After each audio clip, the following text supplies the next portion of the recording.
저희가 해야 할 건 정말 간단합니다. 주말에 김장 가서 물건 확인하시고요. 그리고 중개사무소 들려서 시세 판단하시고, 월요일에 본비드로 입찰하시고, 목요일에 개찰 결과를 기다리시는 거예요. 부동산 투자요? 경매요? 이거 한번 잘못 사면 살 때는 싸게 샀다 좋아하는데 한 달 지나면 땅을 치고 후회합니다. 하지만 진짜 쉬우면서도 돈 되는 것도 있어요. 오늘 영상 끝까지 시청해주세요. 안녕하세요. 부동산 2인자 법률 멘토 이정빈입니다. 오늘부터 시작하는 시리즈 동매의 모든 것, 처음부터 끝까지 함께 하시면 동매가 얼마나 쉬운지 직접 느끼실 수 있을 겁니다. 영상은 총 4개 파트로 구성했고요. 오늘은 권리 분석이 어려운 분들을 위한 소유물 재산 동매에 대해서 알려드릴 거예요. 실제로 제가 초보분들에게 많이 추천합니다. 경매에 비해서 사고 확률이 거의 없고요. 아주 간단한 것부터 하는 게 맞다고 봅니다. 동매 어렵다고만 생각하셨죠? 지금부터 하나씩 알기 쉽게 설명드릴 테니 열차 내지 마시고 법원도 가지 마시고 동매로 똑똑하게 시작해보세요. 자, 그럼 첫 번째 파트 국공유재산 동매부터 시작해 보도록 하겠습니다.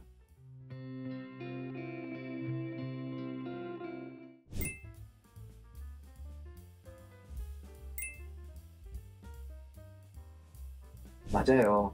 동매를 시작하려고 마음은 먹지만 법률 용어나 권리 분석, 그리고 낙차로 생길 수 있는 명도나 하자 등 다양한 문제들 때문에 입찰을 망설이시는 분들이 많습니다. 그러니 이런 물건부터 시작하세요. 바로 국공유재산 공매입니다. 국공유재산 공매는 경매와 다르게 공고문을 확인만 해도 되고요. 또 권리 분석이 필요 없는 경우가 대부분입니다. 그리고 경매를 했던 사람들이 가장 많이 하는 고민이 부동산 내부를 못 보고 입찰하는 건데, 내부 모습을 정해진 기일에 맞춰 확인할 수도 있고요. 그때 상세하게 누수 등을 점검할 수도 있어요. 담당자를 통해서 해당 물건에 대한 내용도 전달받을 수 있고요. 저희가 해야 할 건 정말 간단합니다. 주말에 김장 가서 물건 확인하시고요. 그리고 중개사무소 들려서 시세 판단하시고, 월요일에 본비드로 입찰하시고, 목요일에 개찰 결과를 기다리시는 거예요. 이렇게 간단하고 안전한 동매 물건 시작하시면 동매에 대한 막연한 두려움도 사라지고 첫 입찰도 훨씬 수월해지실 겁니다. 자, 그러면 저와 국공유재산 동매 물건 같이 보면서 물건 분석해 보도록 할게요. 경매하시는 분들은 대부분 경매 정보지를 활용을 하실 텐데 온비드가 처음이신 분들도 있어서 제가 온비드 사이트로 설명을 드리도록 하겠습니다. 네이버에 온비드라고 검색을 하시면 이 온비드 사이트로 들어오실 수가 있어요. 그리고 회원가입을 반드시 하셔야 되는데 밑으로 내려가면 온비드 이용 설명서라는 카테고리가 나옵니다. 이걸 클릭하셔서 공인인증서 등록하셔야지 입찰을 하실 수가 있습니다. 시간 관계상 제가 이 부분을 생략을 하고 바로 물건 검색하는 방법과 물건에 관한 내용을 설명드리도록 할게요. 상단에 부동산 카테고리 중에 물건을 클릭하십니다. 황색 페이지가 나오죠. 이 중에 매각과 임대가 있는데요. 저희는 매각에 체크를 할 거고요. 시간은 한 달 정도 후로 설정을 할 겁니다. 간단하게 먼저 주거용 건물을 볼 거고요. 그 중에서도 아파트를 체크하실 겁니다. 지분 물건 제외를 눌러주시고 저희가 오늘은 국유재산, 공유재산만 볼 거예요. 왜냐하면 가장 안전한 물건이기 때문입니다. 검색 버튼을 누르시면 여러 가지 물건들이 나오죠. 밑으로 내려가 보시면 현재 총 15건 정도밖에 없죠. 이 중에서 오늘 하나를 같이 보실 건데 충청북도 청주시 흥덕구 복대동 현대 2차 아파트입니다. 212동 105호고요. 이 물건을 어떻게 판단을 하는지 설명을 드리자면 경매와는 조금 다르게 현재 공유 재산이죠. 그래서 권리 분석은 따로 없습니다. 이유를 같이 살펴보자면 밑으로 쭉 내려오면 대략적인 설명이 되어 있죠. 이 부분을 읽어보시고 상세한 내용은요. 현 상태 공실로 매각하는 재산으로 입찰 희망자는 현장 및 제공부 입찰 공고문, 입찰 참가자 준수 규칙을 반드시 확인하여 참여하길 바랍니다. 그런 내용이 써 있고요. 낙찰일로부터 5일 이내 계약보증금 납입하라고 되어 있고요.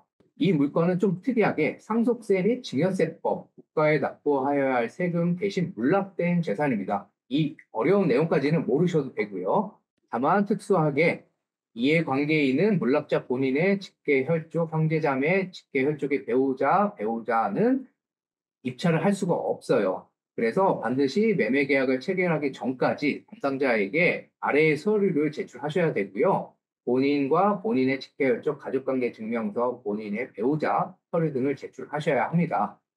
이 물건과 관련이 없는 분들은 당연히 입찰하시는데 전혀 지장이 없고 권리 분석이라는 게 할 게 없습니다. 입찰 정보를 클릭해 보시면 하단에 국유재산 매각 입찰 공고문이 있고요. 국유 일반 재산 고객 설명 자료가 있고 물납가액 미만 재산 입찰 시 유의사항이 있고 쉽게 플러스 국유재산 매각 입찰이라는 게 있어요. 공통사항에 대한 설명이고 저희는 매각 입찰 공고문만 같이 한번 볼게요. 네, 매각 입찰 공고문을 살펴보시면 주소 나와 있고 대부분 크게 공통적인 사항이라 주의하실 부분은 없고요. 진행되는 입찰 기간과 개찰 일자도 안내가 되어 있습니다. 4월 30일까지는 100%로 낙찰이 가능한 것이고 이후부터 10%씩 저감이 됩니다. 쭉 다 살펴보시고요. 처음에 하나하나 읽어보시는 게 도움이 됩니다. 왜냐면 그 다음부터는 비슷한 형태의 공고문들이 계속 나오게 되거든요. 쭉 내려가시면 계약 체결 및 대금 납부 부분, 낙찰 금액의 5% 이상은 계약금으로 자동 전환되고 나머지 부분은 추가로 납부하여야 합니다. 이 말이 무엇이냐면 입찰하실 때 저희 입찰 보증금이 경매에서는 최저가액의 10%잖아요. 그런데 국공유 재산이나 신탁 공매에서는 입찰 보증금이 최저가액이 10%가 아닌 경우가 많아요. 그리고 다행인 것은 실수하지는 않으실 겁니다. 왜냐하면 전자입찰이기 때문에 자동으로 입찰 보증금이 계산이 되거든요. 어쨌든 입찰 보증금은 입찰가액의 5%다. 그리고 그 내용은 이 공고문에 다 나와 있습니다. 그러니까 꼼꼼히 읽어보시면 되고요. 쭉 하나씩 다 살펴보시고요. 수익 계약이 가능하다는 내용도 나와 있고요. 그리고 부동산 거래 전자 계약이 가능할 수도 있습니다. 전자 계약으로 체결이 가능할 수도 있으니 이 부분은 담당자랑 말씀을 나눠보시면 되고요. 나머지 공고문들은 다 동일한 내용이에요. 국유재산이 왜 진행이 되는 것인지 그리고 분납이 가능한 것인지 이런 부분에 대한 내용이고 공매 재산에 대해서 저희가 장점 중에 하나가 신뢰를 볼 수 있다는 겁니다. 이 집은 설명에도 나와 있듯이 공시의 상태라고 했고요. 안내문에 살펴보시면 현장 개방일 시 2025년 4월 17일 목요일 2시 이후 참관 희망인이 있는 경우에는 담당자에게 연락을 주시기 바랍니다.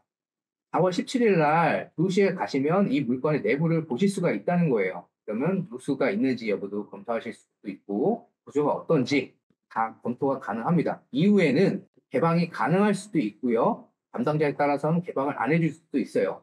담당자에게 전화를 해보시면 됩니다.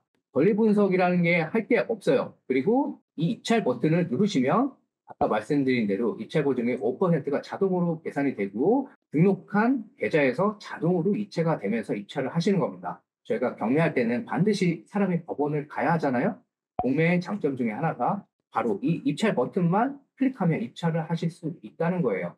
그렇다면은 이제 온비드 사이트는 어떻게 사용하는지 대략 보셨으니까 그럼 이 물건이 가치가 있는지 여부도 판단을 해보셔야 되잖아요. 주소를 네이버 지도에 먼저 복사해서 넣어보고 북대동 현대아파트 2차의 위치가 확인이 되실 텐데요. 우측에 지적 편집도를 클릭해 보시면 일반 공업지역, 일반 산업단지를 확인해 보실 수가 있고요. 공업지역은 파란색으로 표시가 됩니다. 그리고 이 분홍색은 상업지역을 표시하는 것이고요. 밑에 쪽, 복대동 밑에 쪽에도 상업지역이 잘 형성이 되어 있고요. 그리고 청주가 매매가 충분히 가능하다고 저희가 얘기를 드리는 이유는 SK 하이닉스를 비롯한 여러 대기업들이 상주에 있습니다.